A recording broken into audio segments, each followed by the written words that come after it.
Welcome to RTB 101. This is the segment where we talk about practical questions to help equip you, our viewers, to share your faith more effectively with friends and family. And I'm here with Dr. Hugh Ross.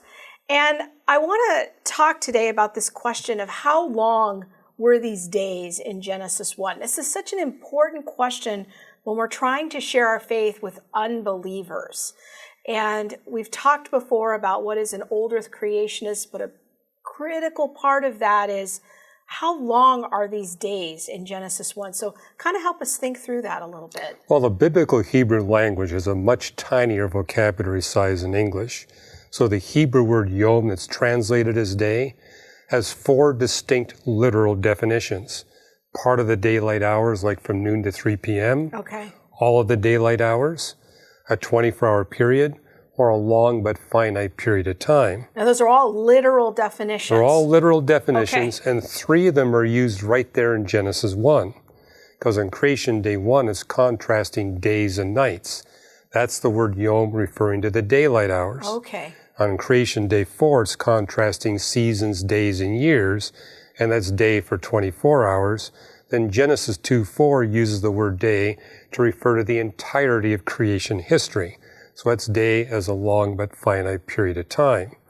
Okay, well, that's really helpful because I think there's a lot of confusion. A lot of times people think we don't believe in literal days. We hold some figurative or poetic view, but our view is that the days, day 1, day 2, day 3, those length of days are long periods of time. That's still a literal definition. 6 consecutive long periods of time, and yeah, it's a literal definition of the word yom. So the real question is, which of those 4 different literal options allows you to read all the creation texts of the Bible, not only literally, but consistently? Yeah, you're anticipating right where I want to go is, okay, if all of these definitions are literal and they're used within the Genesis 1 context, how do I know which one to pick when it comes to the length of creation day 1, creation day 2?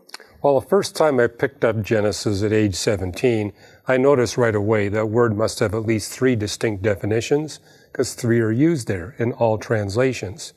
But I also saw that there was no evening and morning for the 7th day, Okay. which told me it doesn't have closure like the other 6 days. The 6 days have ended.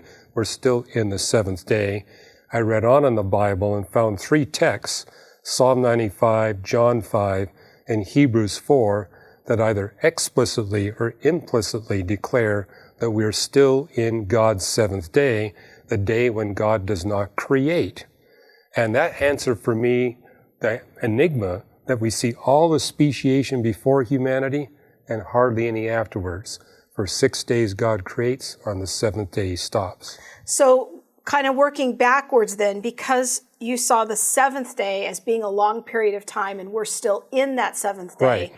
that gave you kind of an intuition. These other days that came before the 7th day must also be long periods of time. That and the fact that I saw that in Genesis 2, there's a significant time separation between God creating the first man and the first woman, and yet we see in Genesis 1 that God creates both the first man and the first woman on the 6th day. Okay. So the 6th day, likewise, must be a significant passage of time. So Genesis 2 is kind of an expansion of the events of the 6th day of Of the creation. 6th day, right. Very good.